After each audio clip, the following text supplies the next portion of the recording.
Olá, boa noite. Uma operação da Polícia Rodoviária Federal, do Ministério Público de São Paulo e da Inteligência da Receita Federal desmontou uma quadrilha especializada em fraude fiscal e adulteração de combustíveis. O prejuízo aos cofres públicos chega a 270 milhões de reais. 200 homens da Polícia Rodoviária Federal cumpriram 2 mandados de prisão e 16 de busca e apreensão simultaneamente nos estados de São Paulo, Rio de Janeiro, Minas Gerais, Bahia, Tocantins, Rondônia e Rio Grande do Sul. Guerreiro, abre. Em Santo André, na Grande São Paulo, os homens da PRF tiveram que cortar a cerca elétrica para entrar no edifício de um dos alvos da operação. Carros de luxo, relógios, computadores e documentos foram apreendidos. Só com a sonegação de tributos federais, o rombo estimado é de 270 milhões de reais. Isso porque o grupo importou irregularmente 2 produtos químicos. Um deles era usado em reagentes para caminhão e outro para misturar com a gasolina. A ação teve como objetivo desarticular uma organização criminosa espalhada pelo Brasil e especializada em adulterar combustíveis. Além da Polícia Rodoviária Federal, participaram o Ministério Público daqui de São Paulo e principalmente o setor de inteligência da Receita Federal. 3 milhões e 200 mil veículos podem ter sido abastecidos com combustível adulterado. A operação desta quarta-feira dá início a uma investigação ainda maior. Nós temos mais linhas investigativas, coletamos uma série de provas robustas que incriminam e responsabilizam tanto tributariamente como penalmente diversos envolvidos nessas fraudes. Veja agora outros destaques do Jornal da Record. Quem não pagar multa por falta do uso de máscaras em Belo Horizonte pode ser impedido de pegar empréstimo bancário e solicitar financiamento. Policial salva mulher de carro em chamas nos Estados Unidos. E no futebol, os gols da noite.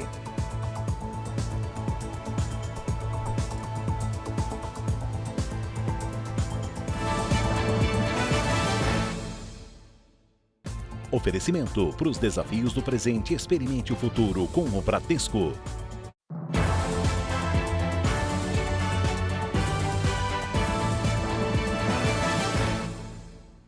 Olha, Belo Horizonte já decidiu o que fazer com quem foi multado por não usar máscaras nos espaços públicos e não pagou as multas, viu? Luiz Casoni tem os detalhes. Boa noite. Qual vai ser a medida tomada, Luiz? Oi, Patrícia, boa noite para você e a todos que nos acompanham. Olha, a capital mineira vai incluir na dívida ativa do município quem desrespeitou essa norma. Desde julho, quando a penalidade foi instituída, 52 pessoas foram multadas, mas apenas 10 pagaram. Com a inclusão no cadastro da dívida, a pessoa não pode pegar empréstimo, solicitar financiamento, nem cartão de crédito. E a dívida é corrigida. Lembrando que a multa é de R$100. Patrícia, com você. Melhor não gastar dinheiro e se proteger, né? Obrigada, Luiz, pelas informações. E começa nessa quinta-feira a campanha de vacinação na estação Sacomã do metrô de São Paulo. O Leandro Stoliar está por lá e tem todos os detalhes pra gente. Boa noite, Leandro. Oi, Patrícia, boa noite. Uma tenda de vacinação vai ser montada aqui entre 9 da manhã e 1 da tarde, aqui na estação de metrô, como você falou, do Sacomã. A Secretaria Municipal de Saúde vai aplicar a vacina tríplice viral contra sarampo, cachumba e rubéola em 2 faixas etárias, em menores entre 1 e 3 anos e em pessoas entre 15 e 49 anos. Para menores de 1 ano e jovens entre 13 e 14 anos, a necessidade vai ser avaliada de acordo com a carteira de vacinação. Patrícia. Obrigada, Leandro, pelas suas informações. Bom descanso para você. E morreu agora há pouco o senador pelo Rio de Janeiro, Harold de Oliveira. O Leonardo Arque tem as informações. Boa noite, Leonardo.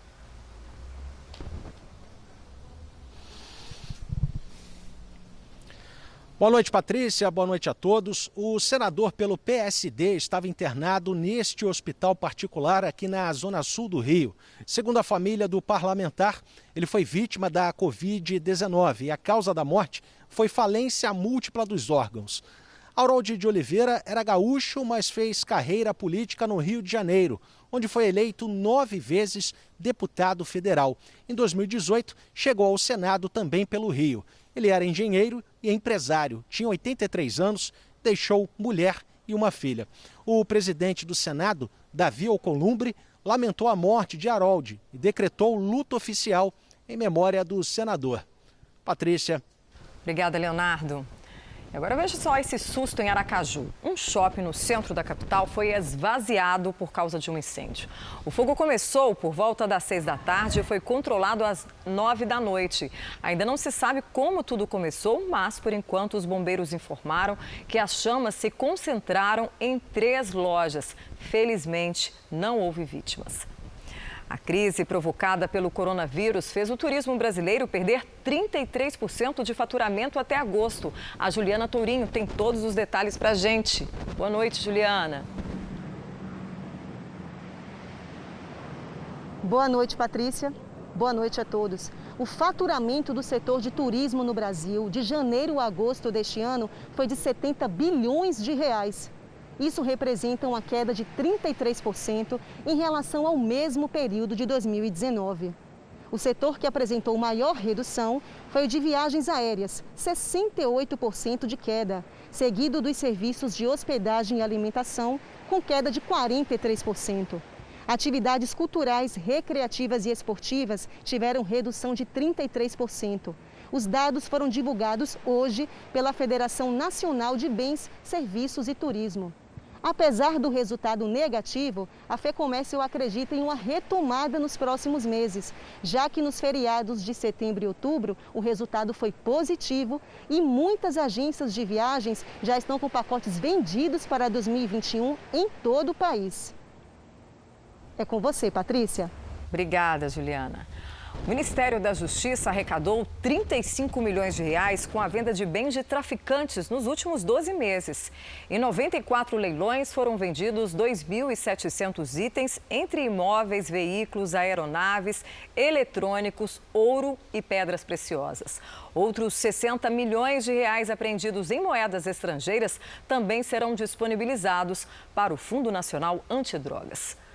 O Conselho Nacional de Justiça instituiu uma política de combate à discriminação e ao assédio dentro do Poder Judiciário. Vamos até Brasília com Matheus Scavazini. Boa noite, Matheus. Boa noite, Patrícia. A intenção é prevenir e combater os assédios moral e sexual e a discriminação dentro do Poder Judiciário. O ministro Luiz Fux ressaltou a importância da medida para dar novas perspectivas em relação ao problema. A resolução foi aprovada por unanimidade e vale para todas as condutas praticadas no judiciário.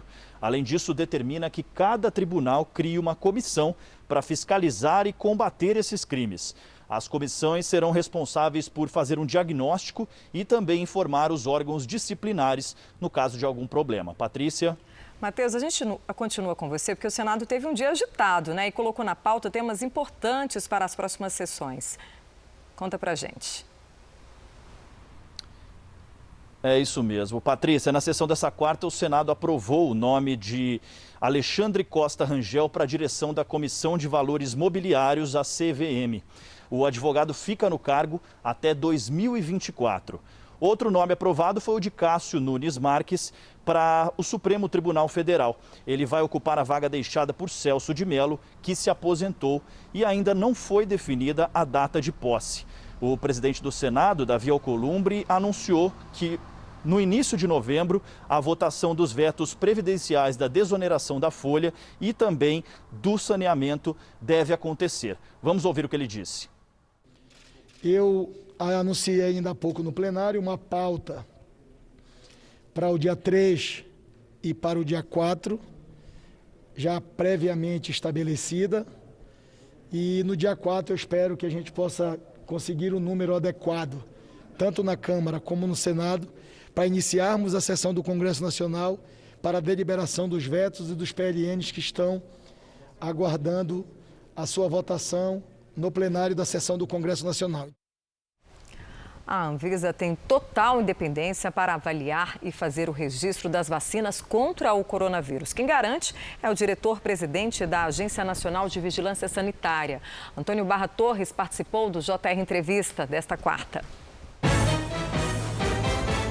Não há influência nenhuma do presidente da República, do presidente Jair Bolsonaro, em nenhum processo que ocorra na Anvisa. Eu posso dizer isso com o meu testemunho pessoal. Eu cheguei lá no ano passado, no dia 5 de agosto, foi o dia da minha posse, portanto já temos um pouco mais de um ano, e nesse transcurso não houve nenhum pedido, nenhuma influência, nenhuma pressão, absolutamente nada. O que esperamos é que ao fim desse processo de desenvolvimento das vacinas, ou seja, quando elas estiverem com o nosso atesto, a nossa garantia de segurança, qualidade e eficácia, serão efetuados os pedidos de registro e aí então registrados estarão prontas para o uso. O estudo revelou que a poluição atmosférica causa um prejuízo equivalente a mais de R$1 trilhão por ano à Europa. E quem traz as informações é a correspondente Ana Paula Gomes.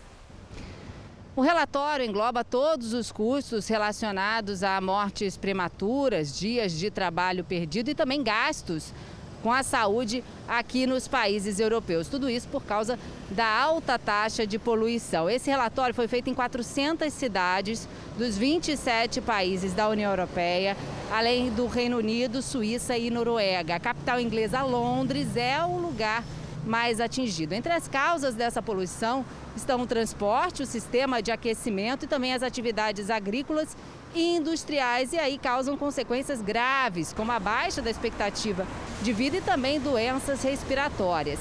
Além disso, também provoca a morte de recém-nascidos, principalmente na Índia e na África. Só no ano passado, mais de 470 mil bebês morreram nessas regiões. De Lisboa, Ana Paula Gomes. A inteligência dos Estados Unidos disse agora há pouco que a Rússia e o Irã tentaram interferir nas eleições presidenciais. Segundo o diretor do órgão, os dois países tiveram acessos a dados de eleitores americanos. Além disso, o Irã teria disparado e-mails com ameaças e vídeos pedindo aos eleitores que fraudassem a votação. Veja a seguir: policial salva mulher de carro em chama nos Estados Unidos. E os gols da noite no futebol.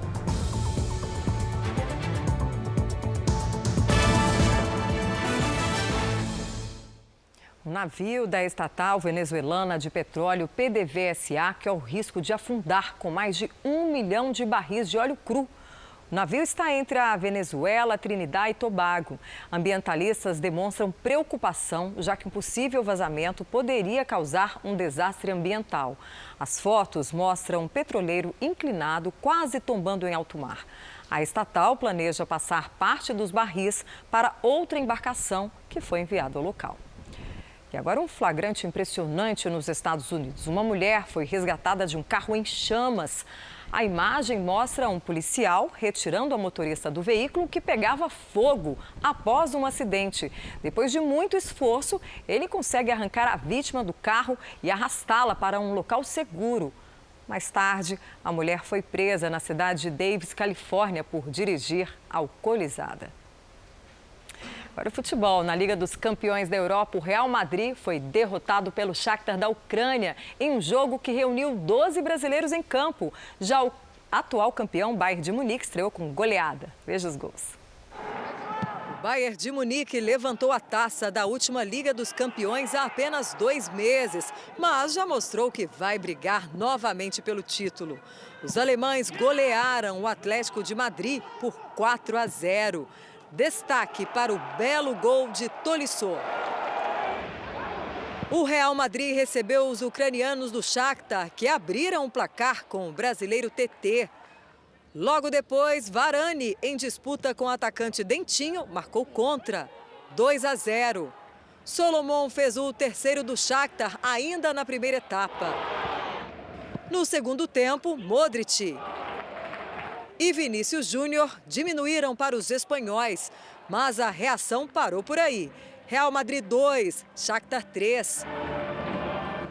Os ingleses também se deram bem nesta quarta-feira. O Manchester City venceu o Porto de virada por 3-1. E o Liverpool derrotou os holandeses do Ajax com gol contra de Tagliafico. Fortaleza e Ceará realizaram nessa noite de quarta-feira a segunda partida da final do Campeonato Cearense. E o Fortaleza foi campeão. O único gol do jogo saiu aos 15 do segundo tempo.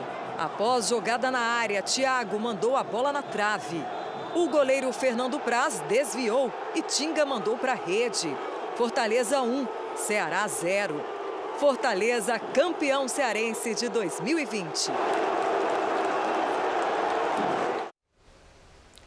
E pela Libertadores, Flamengo e Palmeiras venceram e terminaram a fase de grupos em primeiro. Em um jogo antecipado do Campeonato Brasileiro, Vasco e Corinthians se enfrentaram no Rio e o time paulista levou a melhor. Veja os gols. O Corinthians abriu o placar no primeiro tempo com Gustavo Mantuan, após belo passe de Casares. Já no segundo tempo, cruzamento na área e Ribamar de letra empatou para o Vasco. Mas Everaldo, no finalzinho do jogo, tentou o cruzamento e a bola acabou entrando no gol. Vasco 1, Corinthians 2. Um restaurante húngaro premiado organizou um jantar nas alturas à prova de coronavírus. O estabelecimento, que faz parte do famoso Guia de Restaurantes Michelin, atravessa dificuldades por causa da queda de faturamento provocada pela pandemia. O jantar foi servido na Roda Gigante de Budapeste e mesmo com preços equivalentes a R$ 870, as reservas se esgotaram 2 dias após o anúncio. E essa edição do Jornal da Record termina aqui. Outras informações no Fala Brasil às 8h25 da manhã. Uma boa noite para você.